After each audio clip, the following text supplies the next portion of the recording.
Speaking of the slappies on the Pelicans, that brings us to our next topic, and it's brought to us by Epicor. Today's episode is sponsored by the power of Epicor. Every team knows the value of hard work, of taking pride in what you build, and practicing every detail to get the best results.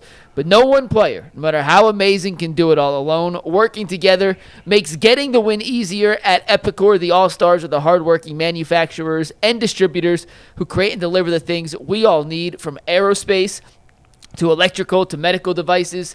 From small businesses with big dreams to growing enterprises with global visions, we'll equip you with the right tools to move forward, think ahead, and lead the way, because as the clock ticks down, you need to make the most out of every hardworking minute. Easier doesn't cut corners. Easier finds the lane. Discover your success at easierwithepicor.com. The Cleveland Cavaliers have some free agent decisions to make this summer. The top priority in terms of their current free agents is one Ty Jerome. And Bobby Marks of ESPN put out his projected contract for what he would offer Ty Jerome. Yeah. So, Jason, Bobby Marks said if he was running the Cavs, he'd offer Ty Jerome a 4-year contract worth $40 million, $10 million per, with a team option for that fourth and final year. If the cost for Ty Jerome is $10 million per for 4 years, is that a win-win for both sides? And do you think that deal is actually realistic for what Ty could get this summer? Yeah, I think that's probably pretty close to the ballpark. I would actually go 3 years, 2 with the team option for a third year, just because that's sort of the window that the Cavs are in right now for contention, is the next 2 seasons. And I don't know that when you have really hard decisions to make after that, if you want, you might be putting yourself back in the same spot you're in right now with Okoro and Dean Wade, more specifically Okoro, if you add a third year onto Ty, but you may need to give him that third year guaranteed to keep him, just because of the offers that he might get elsewhere. So I would be a little bit more comfortable with 3 for 30 rather than 4 for 40, but that may leave the door open. I could see him leaving for more money. We've talked about before, this is his one shot to cash in. And obviously his season did not end well the last 2 weeks of his season. Oof. He cost himself a lot of money, but he didn't lose the entire bag. He was still going to get paid this offseason. And I think the Cavs are going to make a really competitive offer. They've thought all year, like, we got to do what we can to hold on to this guy. And I don't think that you can let a sour 2 weeks at the end overshadow all the good that he did this year. Yes, it's only one big year that he had, so there's a little bit of a risk in that. We can go back to the David Fry conversation. You're banking a lot on a little bit of a sample, but they don't have a ton of other options right now. So I wouldn't be totally upset if he signed 4 for 40 with the team option in year 4. I just think 3 and a team option in year 3 is a little bit more manageable, but I understand that may not be enough to get it done. Dustin? I mean, that to me seems like a very reasonable number. I would have said $40 million was outrageous for this guy if you'd asked me like a month into the season. But the guy just continued to become like a vital piece on this team. Yeah. And he's not. I don't think he's just kind of a role player. I think he can like take a game over at times. I mean, he was a really big, impactful player for this squad this year. Big time games.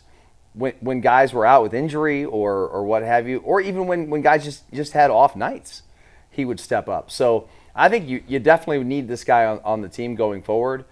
I mean, I'd pay more than that, frankly.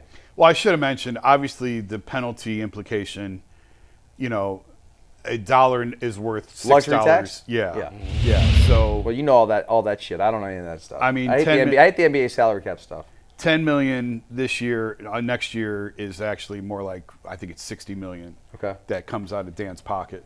$14 million turns into $62 for Dan.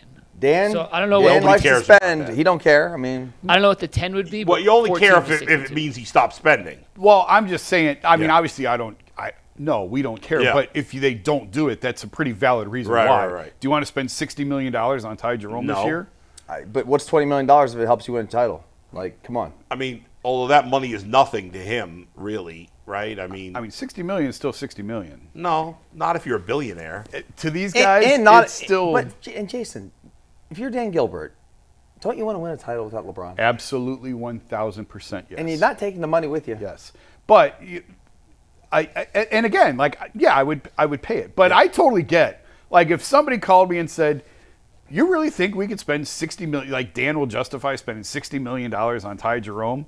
Like, I get it. Like, yeah, I kind of get it.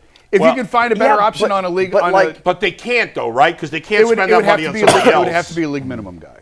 Right. So, I mean, is there a guy that's going to play for league minimum? We had the Malcolm Brogdon conversation a couple weeks ago. I'll believe it when I see it with him. Yeah. I don't think he's at that point in his career.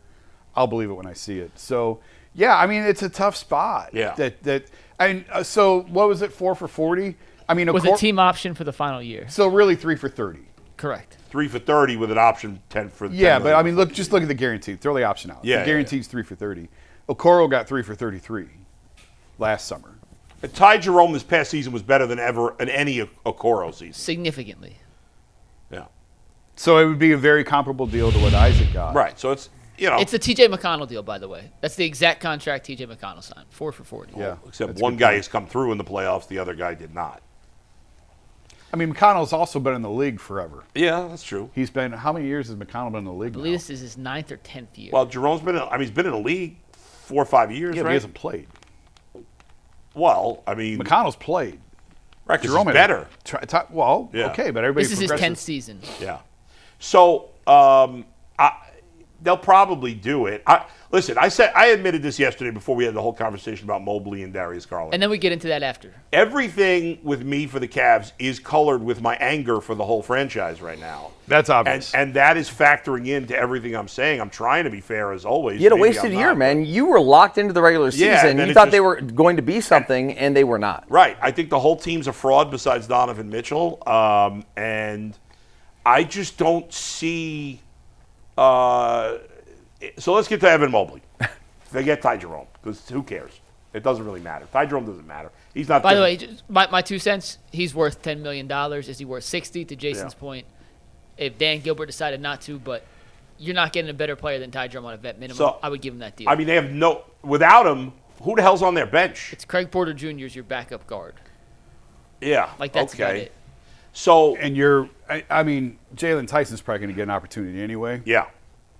But you're looking at Jalen Tyson and thank God Garrett's not here, Amani, or something like that.